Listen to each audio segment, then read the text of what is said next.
4 ರಾಜ್ಯ 26 ಸ್ಥಳಗಳೇ ಟಾರ್ಗೆಟ್. ಜಮ್ಮು ಕಾಶ್ಮೀರ, ಪಂಜಾಬ್, ಗುಜರಾತ್, ರಾಜಸ್ಥಾನವೇ ಗುರಿ. ಪಾಕ್ ಡ್ರೋನ್ ಧ್ವಂಸಗೈದ ಇಂಡಿಯಾ.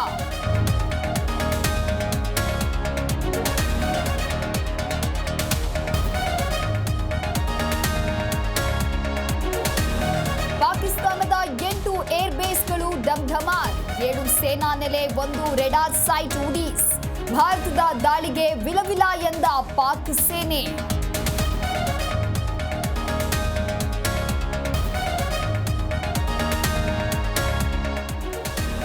ಆಪರೇಷನ್ ಸಿಂಧೂರದಲ್ಲಿ ದೊಡ್ಡ ಗೆಲುವು. ಭಾರತಕ್ಕೆ ಬೇಕಾದ ವಾಂಟೆಡ್ 5 ಉಗ್ರರು ಮಟಾಶ್. ಸತ್ತು ಸುಣ್ಣವಾದ ಉಗ್ರರ ಹೆಸರು ರಿವೀಲ್.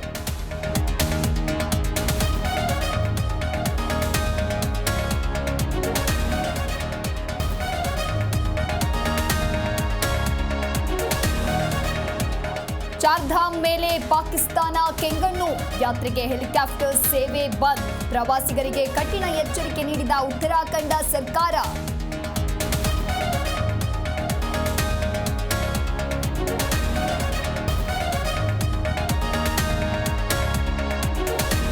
ದುಃಖ ಪೀಡಿತ ಕುಟುಂಬಗಳ ಜೊತೆಗೆ ನಾವಿದ್ದೇವೆ. ಜಮ್ಮು ಕಾಶ್ಮೀರ ಸರ್ಕಾರದಿಂದ 10 ಲಕ್ಷ ಪರಿಹಾರ ಘೋಷಣೆ. ಸಿಎಂ ಒಮರ್ ಅಬ್ದುಲ್ಲಾ ಆಸರೆ.